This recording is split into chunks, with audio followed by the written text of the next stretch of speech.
Assalamu alaikum everyone. Welcome to my another biology lecture. My name is Dr. Mehnaz Shafi and I'm from Kashmir. As you can see on the screen, today our topic is plant cell. In this lecture, you will be able to clearly understand the difference between plant cell and animal cell. So let us start. Previous lecture में हमने eukaryotic यानी कि animal cell की बात की थी। Animal cell एक ऐसी सेल होती है जिसके अंदर membrane bound cell organelles present होते हैं। प्लांट सेल की अगर मैं बात करूंगी, प्लांट सेल भी यूकेरियोटिक सेल ही होती है। इसमें भी membrane bound cell organelles present होते हैं like nucleus, endoplasmic reticulum, Golgi bodies. लेकिन प्लांट सेल में कुछ एक्स्ट्रा स्ट्रक्चर्स होते हैं लाइक प्लांट सेल में सेल वॉल प्रेजेंट होती है एंड एनिमल सेल में ये एब्सेंट होती है। सेकेंड स्ट्रक्चर जो है that is the chloroplast. Chloroplast plant cell में प्रेजेंट होती है एंड एनिमल सेल में एब्सेंट होती है। एंड प्लांट सेल में लार्ज सिंगल वैक्यूल प्रेजेंट होता है। एनिमल सेल में भी वैक्यूल्स प्रेजेंट होते हैं but they are small and more in number. यहाँ पे एक ही वैक्यूल होता है लेकिन बहुत बड़ा होता है। Like 90% of the volume of plant cell is occupied by this large vacuole. So now let us start these structures one by one. First we will talk about the cell wall. एक plant cell में cell wall cell membrane के बाहर side से present होता है।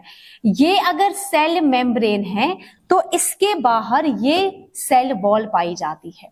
तो cell wall हमेशा cell membrane के बाहर साइड से होती है। तो हम बोल सकते हैं outer covering of the plant cell is the cell wall.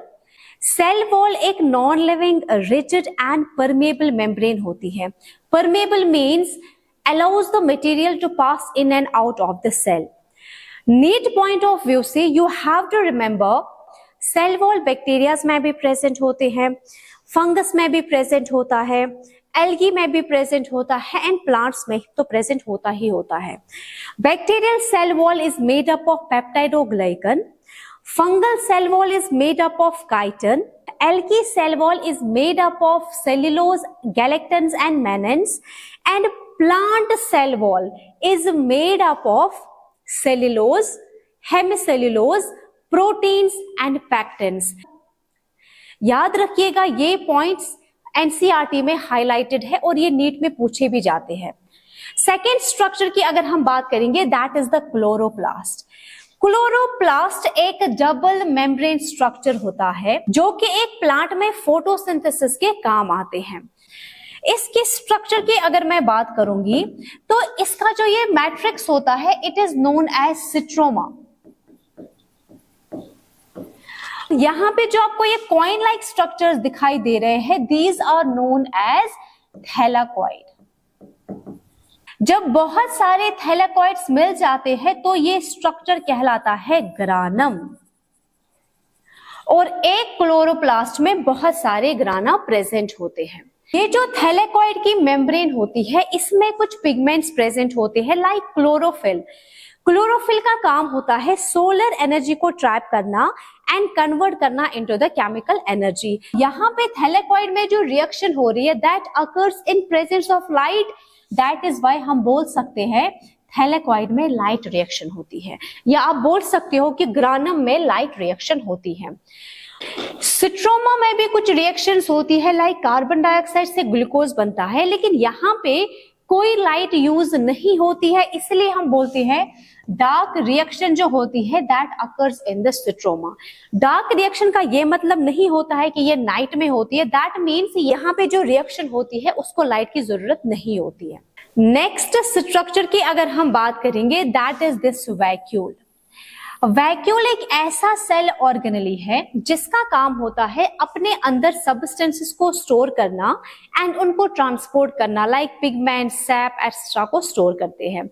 इसका जो मेन और एक फंक्शन होता है that is it maintains the osmotic pressure. Vacuole की जो ये मेम्ब्रेन होती है it is known as tonoplast. I hope it is clear to all of you.